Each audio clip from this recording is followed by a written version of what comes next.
You are listening to a reproduction of Housekeeper's Half Hour from the United States Department of Agriculture in 1926. Disclaimer: this broadcast is read from a historic archived document. Do not assume content reflects current scientific knowledge, policies, or practices. Today's broadcast was aired on the 25th of February 1926.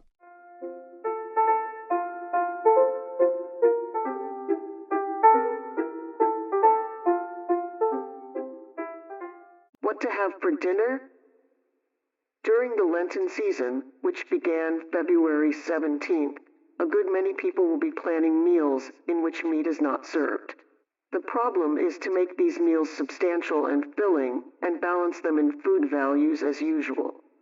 The menu we have selected for today will be found satisfactory, since each of the 5 food groups is represented: proteins, vegetables and fruits, starchy foods, sugar, and fats. The various dishes will also provide some minerals and vitamins in sufficient amount. Let's begin with a bean soup, which may be made with any one of several kinds of beans. Probably you will think first of white navy or lima beans, but you could also use red kidney beans, black beans, and several other kinds. Bean soup will be one of special recipes today, and the chief point to note at this time is that the beans will have to be soaked overnight. After that, the making of the soup is not difficult. Perhaps you have never used macaroni with cheese as a main dish for dinner. A great many people are so fond of it that they eat but little else at the same meal. It is quite substantial enough to serve simply with a vegetable. Since the cheese is partly intended to take the place of the meat served on other days, the amount used may be somewhat large in proportion to the other ingredients. Directions for making it will be given. A sharp, tasty American cheese is generally considered best with macaroni. To lend zest and interest to the dinner, a vegetable with a pronounced flavor is needed. We have selected stuffed onions for this purpose. You will need rather large onions, the Spanish variety if you can get them, or large Bermudas. Allow from a half to a whole onion for each person to be served, according to your past experience with the family. Cut the onions in half and parboil them gently until fairly tender, taking care not to get them out of shape. Lift them out of the water with a skimmer and arrange them in a buttered pan or baking dish. If you have a glass or earthenware pie plate that can be put on the table, it is just the thing. Scoop out the onion centers and chop them fine. Mix them with about an equal amount of buttered crumbs and a few chopped nut meats. These may be omitted if necessary, but they add to the flavor and novelty of the stuffed onions. Season the stuffing with salt and pepper and fill into the cavities in the onions. Put in the bottom of the dish a few tablespoons of the water in which the onions were boiled to keep them from drying out too much. Bake until the breadcrumbs are nicely browned. If tomatoes would be more popular with your family than onions, you might serve stewed or scalloped tomatoes with your macaroni and cheese. Celery and green peppers are available now for a salad, which may be served on lettuce leaves or on cabbage if you cannot get lettuce. Use your favorite kind of salad dressing. Very little has been said about bread in connection with these menus, but of course you usually have some sort of bread or rolls. Have whole wheat bread with this dinner if you can, and often at other meals if possible. It will give variety to all your dinners to serve different kinds of bread from time to time. Bread that not only tastes different, but looks different. For instance, you can have white and whole wheat loaves sometimes. At other times, make it up in the form of rolls. You can make rye bread if it is difficult to buy it. Toast and thin sandwiches make the bread appear different. Then there are all the quick breads to choose from: corn sticks, graham gems, hominy muffins, cornbread, baking powder biscuits, and others. A hearty dessert like a pie has its place at the end of such a dinner as this one, rather than after a meal in which a rich meat with gravy was the main dish. Modern housekeepers are trying to lessen the amount of cooking they do, and so are depending more and more on simple desserts, like home canned fruits, fresh oranges, or a few cookies. If we introduce such a real favorite as lemon meringue pie, however, we make the dinner scene a very festive occasion. If the recipe which we shall give shortly is used, it need not be difficult to prepare. The lemon juice required adds to the day's supply of vitamins, and the egg yolks to the day's needed iron, while the whites of the eggs provide protein in addition to that of the cheese and milk in the macaroni dish. The menu in full is as follows: bean soup, macaroni with cheese, stuffed onions, celery and pepper salad, lemon meringue pie.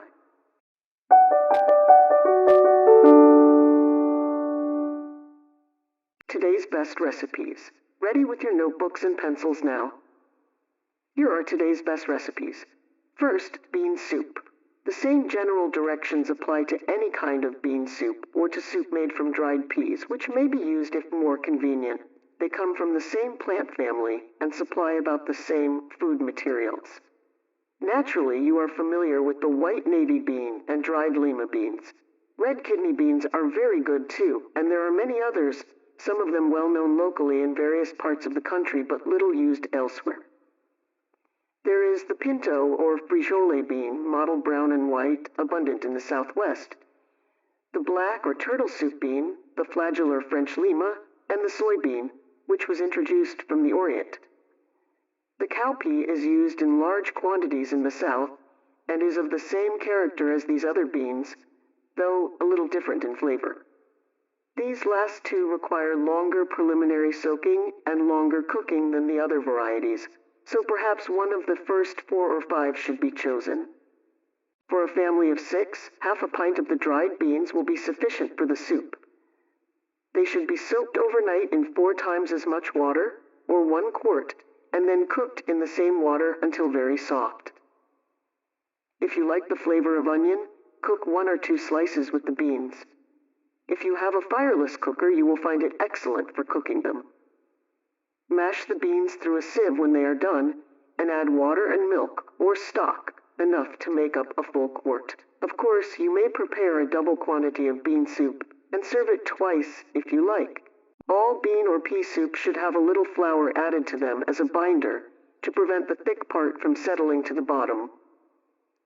Mix a tablespoon of butter with a tablespoon of flour. Add a little of the hot soup and stir until it is smooth. Then add the remaining soup and salt and pepper to season. Cook in the double boiler about 10 minutes. Celery or any other soup vegetables you wish may be cooked with the soup. They should be cut up in small pieces. A tablespoon of chopped parsley sprinkled over the soup at the last minute is an agreeable addition. A pinch of mustard and a little lemon juice are good when black beans are used. Macaroni with cheese comes next.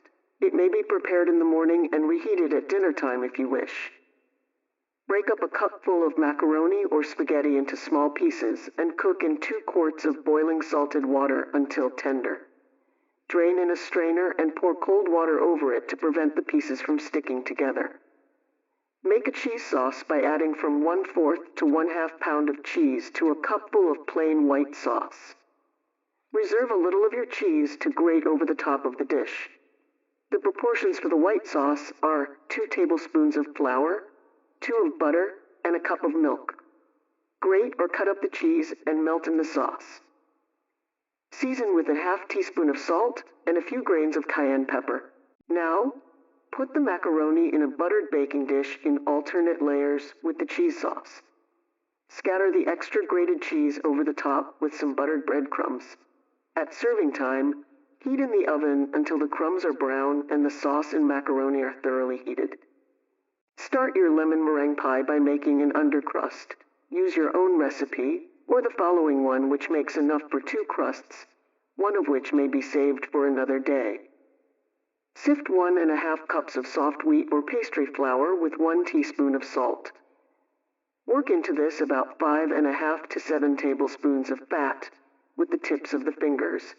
Add about 2½ tablespoons of water, or just enough to make the dough correct for rolling. Roll it very lightly. Pre-bake a single crust at about 450 degrees until it barely begins to color. How make the filling separately? You will need 4 tablespoons of lemon juice, 2 tablespoons of cornstarch, 1 cup of boiling water, a pinch of salt, 1/4 cup of sugar, 1 tablespoon of butter, 2 egg yolks, the grated rind of half a lemon.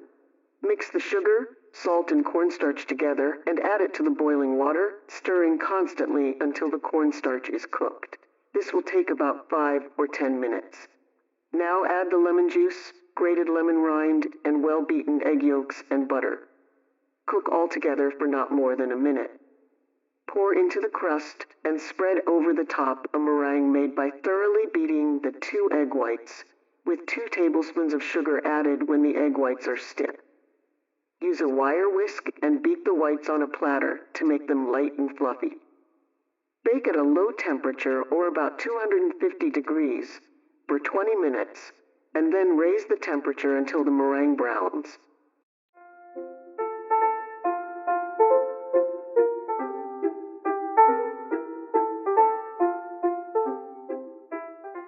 Ladies of the listening audience, we now take a brief pause for your scheduled program for a short live radio advertisement. Have you tried Wheaties?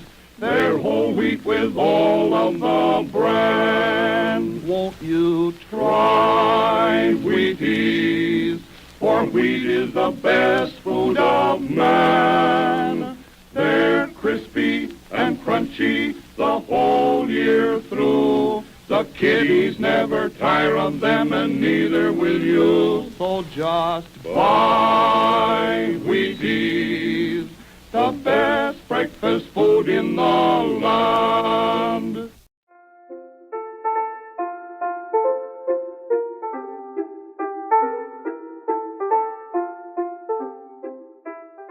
Questions women are asking. Question: are canned beans that have been frozen in glass jars safe to eat?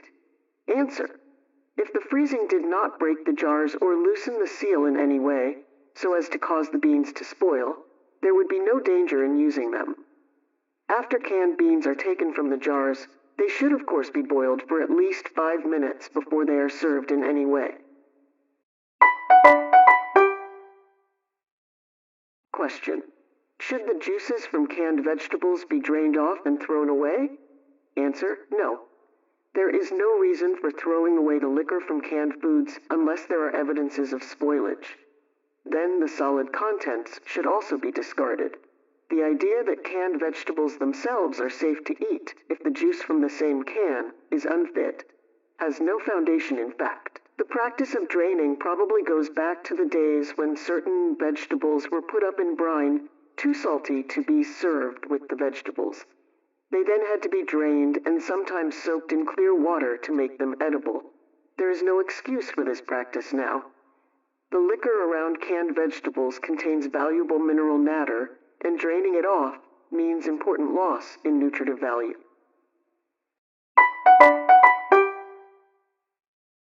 Question: how can I get iron rust stains from my white enameled kitchen sink? Answer: if the stains are not too deep-seated, you can bleach them out with a solution of oxalic acid. Buy 1 ounce of the white crystals of oxalic acid at the drugstore and add them to an 8-ounce or half-pint bottle of water. Be sure to label this poison and keep it out of the reach of children. Pour a few drops of this strong solution of the acid on the rust spots, rinse it off with clear water, and repeat until the stain disappears. If the acid is allowed to remain on the sink, it will injure the enamel. Question: can Kafir corn be used for human food? Answer: Kafir corn differs very little from our common corn in composition and digestibility, and can be ground into meal and used as human food if desired. It requires longer cooking, however, than ordinary cornmeal. Question: does cooking foods under steam pressure destroy the vitamins in the foods? Answer: in general, no. Of the 3 best-known vitamins, only one, commonly called vitamin C, is easily affected by the ordinary cooking processes. The presence of air and long-continued heating seem to aid in the destruction of this vitamin. In the case of foods requiring long cooking in the ordinary way, cooking in the airtight pressure cooker would probably be less destructive to this vitamin than the usual method. Question: How should rice be cooked so that the grains are large and whole? Answer: to have flaky boiled rice, wash the dry grains until all loose starch has been removed and the water runs clear. For 1 cup of dry rice, have 2 or more quarts of water boiling in an open kettle. Add a teaspoon of salt, slowly drop in the rice, and allow it to boil rapidly for 20 to 30 minutes, or until a grain, when pressed between the thumb and forefinger, is entirely soft. Never stir the rice as it cooks, but lift it occasionally with a fork to prevent it from sticking. Turn it into a colander or a sieve, pour hot water through it, cover it with a cloth, and allow it to steam for a few minutes over the hot water, or set it in a warm oven. This dries the grains off and makes them swell. Question: when potatoes are scarce and high in price, what other starchy foods may take their place for serving with meat? Answer: sweet potatoes, rice boiled so that it is dry and flaky, hominy, either whole or in grits, macaroni, a product made from wheat and dechines, are all American-grown starchy foods that can be added to the menu in place of potatoes. It so happens that this year, when the potato crop was light, the corn crop was unusually heavy. Using corn products now will help in evening things up for the farmer. Question: if sugar is a good food, why is it unwise to allow a child to eat many sweets? Answer: sugar supplies energy to the body in a very concentrated form. Refined sugar, however, furnishes only energy. It contains none of the protein, minerals, or vitamins which the growing body of a child must have in order to develop normally. If a child is allowed to eat many sweet foods, his appetite is spoiled for the other foods that he needs. This is the reason that it is better for a child to eat cereal and fruit without sugar, and that any candy or sweet foods be given him at the end of the meal, rather than at the beginning or between meals. Continued eating of large amounts of sweets by a child may also cause fermentation in the digestive tract. Question: what are some economical meat dishes? Answer: ham hocks and sauerkraut, chuck steak, lamb stew with peas, potatoes and carrots, beef shank with vegetables, chuck pot roast, pork sausage and apples, Swiss round steak. Many people do not know that 4/4 cuts of meat from choice animals are usually much cheaper and far more palatable than hind-quarter cuts from animals of inferior breeding or which have not been well fattened. Question: I am furnishing cream testing 30%, but sometimes it fails to whip. What is the trouble? Answer: the chief causes of failure in whipping cream are high temperature, cream low in fat, and new cream. To secure a satisfactory whip, it is well to use cream containing at least 30% fat, which has been aged for 24 hours or more. The cream, bowl, and whipper should be chilled. Publication available: Whipping Quality of Cream. For our modern-day viewers, you can find a link to a copy of the Whipping Quality of Cream below in the comments.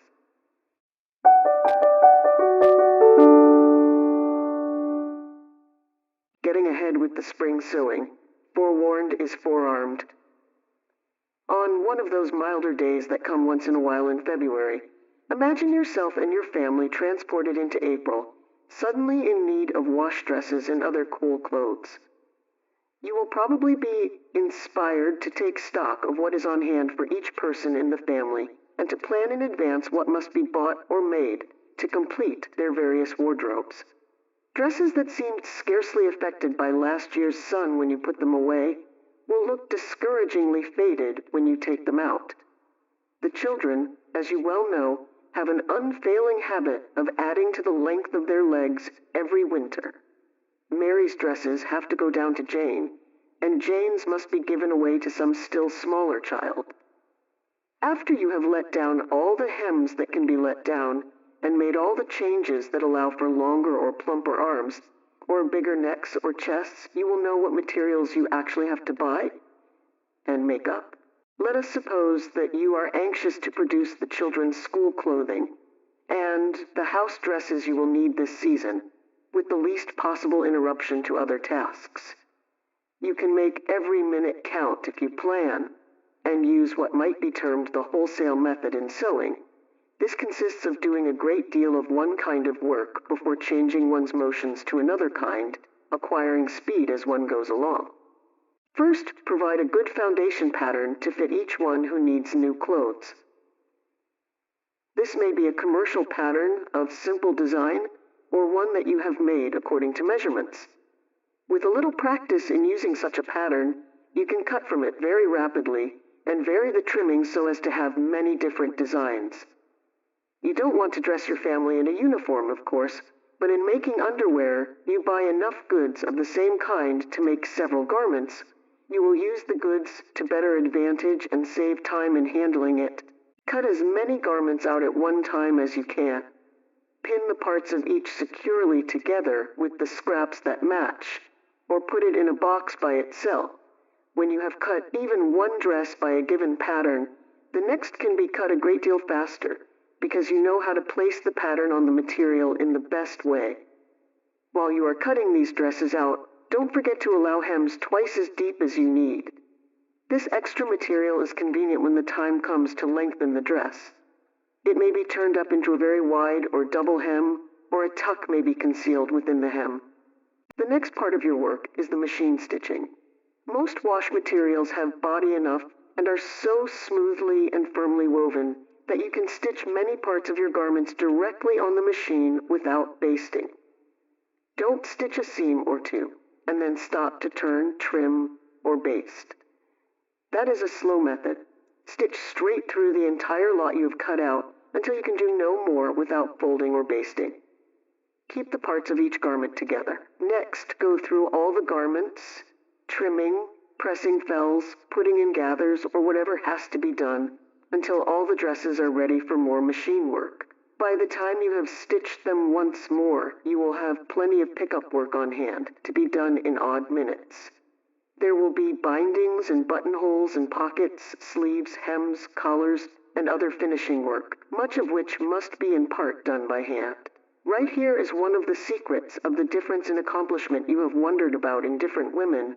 Mrs. Smith does her work in this way, and always has something on hand to go on with if she finds herself watching the children, waiting for bread to bake, or entertaining an informal caller.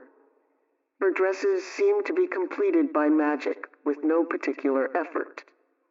Mrs. Brown never has anything ready to work on, and would have to start cutting a dress out and working on it from the beginning to get it to the pickup stage. Another hint: if you have a nice grandmother or aunt who drops in once in a while and offers to help with the sewing, how sensible to have something definite to hand her. Just one more hint to the mother who makes many little garments: buy a lot of the same kind of buttons, a stock design, easy to duplicate, and always keep a reserve card on hand. Then you won't have to hunt to match the buttons that come off, and little dresses will always look neat.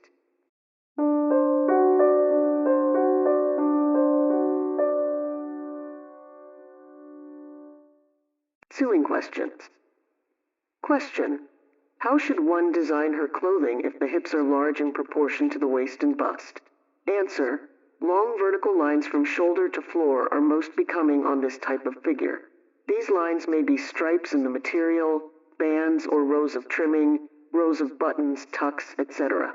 The best effect will be gained by keeping them toward the center front and center back, rather than at the underarm seam. The hip line should be kept as straight and as free from trimmings as possible, in order that the eye may be attracted to some other part of the dress.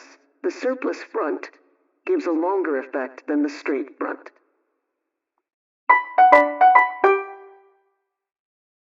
Question: what kind of sleeves are most becoming on a stout woman?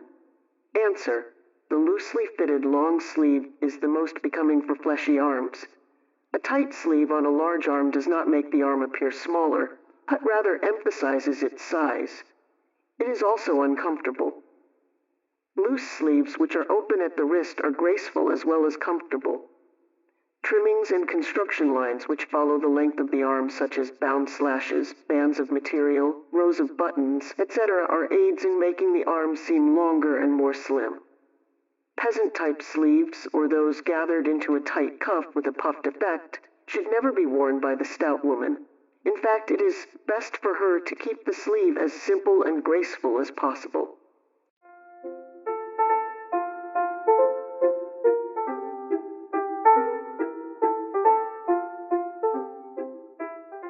Well, this concludes this broadcasting of Housekeeper's Half Hour. I'm your host, Aunt Sammy. If you did indeed enjoy this broadcast, please consider listening to any of our other broadcasts. New shows are to be put out every week for new education and your listening pleasure. Until next time, remember to keep it tidy. This production was researched and produced by Breakaway Empire, LLC.